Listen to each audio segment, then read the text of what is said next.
So for today's video guys, tutorial tayo muna ngayon. So meron lang akong i-share na konting information about dito kay Facebook. So ito pa lang si Facebook ay pwede niyang i-access yung nasa gallery natin or camera roll natin nang wala tayong kamalay-malay. Syempre, ayaw natin yun kasi nga magiging risky yung privacy natin.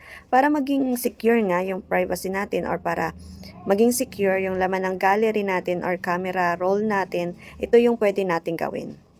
So, sa Facebook account po natin, punta lang tayo dun sa 3 lines sa may taas.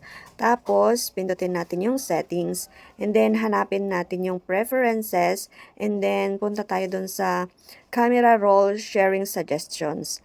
Tapos, dito sa custom sharing suggestions from your camera roll, dapat i-disable po natin yan.